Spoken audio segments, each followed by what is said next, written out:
عالم صناعة الألعاب كبير، وكل فترة بتسمع عن ألعاب جديدة بتنزل في السوق. وأسعار الألعاب الأيام دي بتخليك تتردد إنك تشتري اللعبة أو لأ، أو تكون خايف إن اللعبة ما تكونش بالقدر الكافي إنه يرضيك، يعني مثلا من ناحية الجيم بلاي أو الجرافيكس أو القصة. عشان كده هنعمل سلسلة اسمها الخلاصة، وفيها هنعمل ريفيو أو مراجعات عن الألعاب ونعرفكم الإيجابيات والسلبيات. وأول لعبة هنتكلم عنها في السلسلة ستيلر بليد. يلا بينا نبدأ.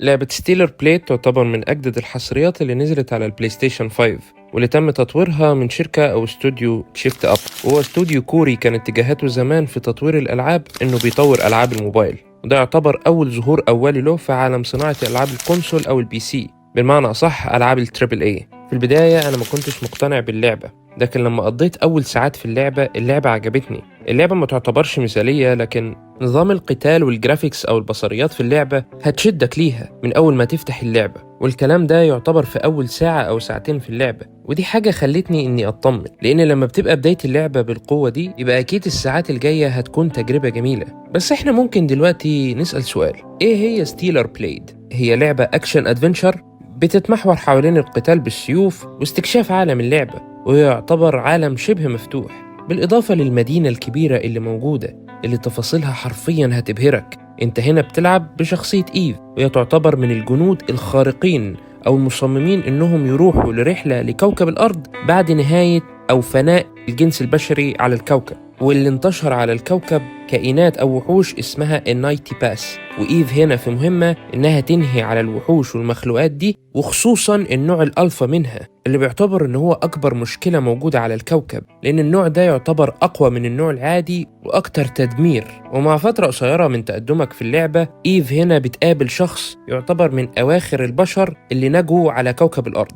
ولما توصل للجزئية دي بتحس إن القصة بدأت تضيع في النص من حيث الأداء أو الكتابة. إحنا بنقول إن في أفكار حلوة وإن بناء العالم يعتبر قوي، لكن في فترة من الفترات كده بتلاقي نفسك مش مندمج عاطفيا أو بتتعلق بالشخصيات. أنا عن نفسي ما حسيتش بالجزء ده خالص، ودي بتبقى تجربة شخصية. يعني أنا ممكن ما حسش أو ما تعلقش بالشخصيات بتاعت اللعبة، أنت تختلف عني وتتعلق بيها. لكن في جزء كبير قوي من الناس بيرفض النوع ده من الألعاب اللي ما بيكونش فيها ارتباط ما بينك وبين الشخصية، زي مثلا لعبة نير أوتوماتا. في جزء منها عجبه اللعبة، وفي جزء كبير اللي اتكلم إن من سلبيات اللعبة إن هو مرتبطش مع الشخصيات. في ستيلر بليد بيبقى في بعض اللحظات كده اللي بيعتبر في ارتباط ما بينك وبين الشخصيات، بس بالنسبة لي أنا بتبقى مشاعر سطحية. احنا دلوقتي نسيبنا من المشاعر ونتكلم عن الجزء اللي بالنسبة لي يعتبر من أجمل وأحسن وأجمد حاجة في اللعبة: الجيم بلاي، بالتحديد نظام القتال.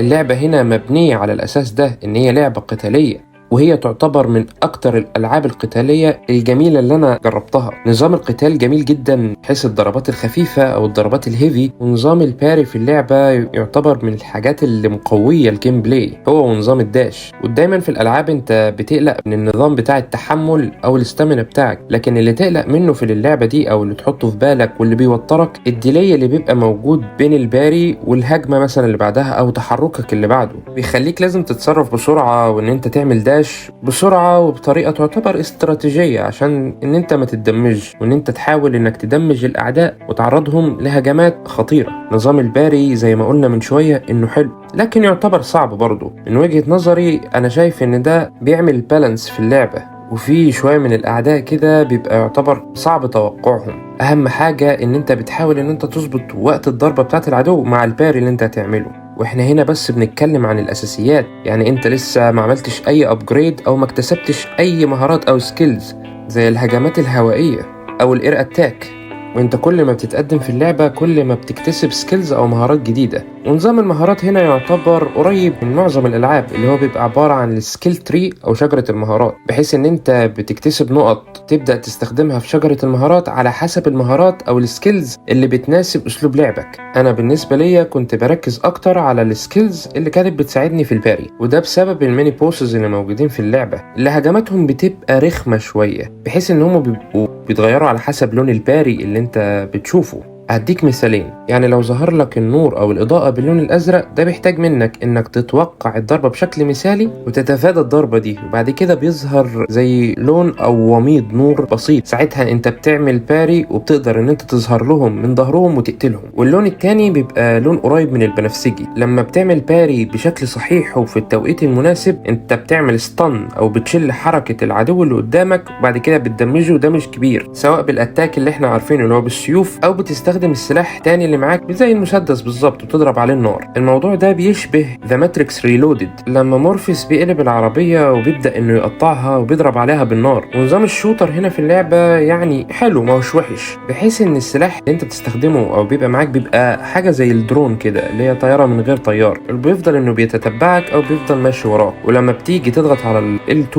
وانك بتبدأ تصوب على العدو اللي قدامك، بيتحول الدرون ده لسلاح وبتبدأ انك تستخدمه. والذخيرة في اللعبة متنوعة. ستيلر بليد تعتبر لعبة برولر في المقام الاول او لعبة قتالية، وفيها كمان جانب الاستكشاف اللي هيشدك ليه ويشد اهتمامك ليه، لان انت هنا بتجمع عناصر اللي بتخليك ان انت تصنع الهيل بتاعك، او بتجمع البوينت او النقط اللي بتساعدك انك تعمل ابجريد زي ما احنا قلنا، واللي بيخليك تصرفهم او تستخدمهم بحذر وفي المكان المناسب على حسب اسلوب لعبك. ومن ضمن الماتيريال او الموارد اللي انت بتجمعها، بتروح للبياعين اللي موجودين في اللعبة وبتديهم الموارد اللي معاك دي، وبتشتري بيهم الهدوم او الملابس اللي موجودة في اللعبة، اللي بتخليك ان انت بتغير شخصية ايف على حسب مزاجك. واللعبة فيها حاجات اكتر بس انا مش عايز احرقها عليكم، فهسيبكم ان انتوا تبقوا تستكشفوها بنفسكم. وهنتكلم دلوقتي من ناحية الصعوبة او التحدي اللي موجود في اللعبة. فهو بيعتبر بالنسبة لي هو معقول نوعا ما، ان الصعوبة بتزيد تدريجيا مع تقدمك في اللعبة. الحاجة الوحيدة اللي ما كانتش عجباني ان لما بتروح على مجموعة من الأعداء بيبقى دايما عددهم صغير، فلو كانت نسبة عدد الأعداء دي لو زيادة شوية، أنا بالنسبة لي كانت هتبقى متكاملة من ناحية الصعوبة والتحدي. اللعبة مليانة على عدد كتير من المهمات الجانبية، وفي العادة أو بالنسبة لي أنا بتبقى مملة، لأن الحماس اللي فيها والإثارة مش بيبقى زي المين ميشن أو المهمات الرئيسية. لكن اللي بيعوض عن الملل اللي بيبقى موجود في المهمات الجانبية هو الجرافيكس والمناظر الطبيعية اللي موجودة. ومنظر غروب الشمس في اللعبة حاجة تانية خالص، منظر ممكن ان انت تقف عنده وتقعد تتأمله شوية قبل ما تكمل باقي المهمة اللي انت فيها. ودلوقتي هنتكلم عن السلبيات. اول سلبية قابلتني في اللعبة هي الألغاز. الألغاز في اللعبة دي مملة جدا جدا، اللي هي بتبقى امور بسيطة او تافهة. انا وانا بلعب كنت بحس ان المطور حاطط الألغاز دي عشان تبطئني او تطول مدة اللعبة. بالاضافة ان في مشاهد شبه الكويك تايم ايفنت، ودي اكتر حاجة انا ما بحبهاش في الجيل القديم. فلما تيجي تقابلني في لعبة من الجيل الجديد بحس ان لا، المفروض ما كانتش تتحط هنا. وغير كده انت في شوية من الكات سينز او المشاهد اللي بتبقى موجودة في اللعبة تحس انها مش متقنة كده، تحس ان كان مفيش وقت او كانوا مستعجلين عشان يصدروا اللعبة. وغير الكات سينز اللي احنا لسه متكلمين عنها، كان في حوارات اللي هي بتبقى ما بين ايف او الشخصية بتاعتك وبين البياعين او الطاقم بتاعك، بتحس انها مكتوبة بسرعة مش باحترافية. انت لما بتسمع الحوارات تحس ان في حاجة غلط. ودي الجوانب الوحشة او السلبية اللي انا قابلتها خلال تجربتي للعبة ستيلر بليد. الجوهر الرئيسي للعبة هو نظام القتال او الجيم بلاي، واللي مهما اتكلمت عنه مش هقدر اوصل لكم مقدار الاتقان اللي هو واصل له. الفايتات اللي في اللعبة او القتالات، كنت لما اخلص فايت كنت ببقى متحمس جدا ان انا ادخل الفايت اللي بعده حتى لو كان ضد عدو ضعيف. ستيلر بليد من اهم العاب السنة دي من ناحية الجيم بلاي. تعرفش تحس ان هي مزيج ما بين بايونيتا ونيرو اوتوماتا والسولز الار بي جي. حرفيا ستيلر بليد ادتني تجربة فريدة من نوعها وجميلة جدا.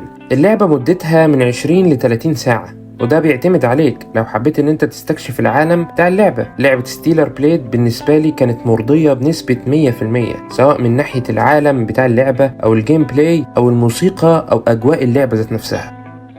وهنا نكون وصلنا لنهاية اول فيديو في سلسلة الخلاصة.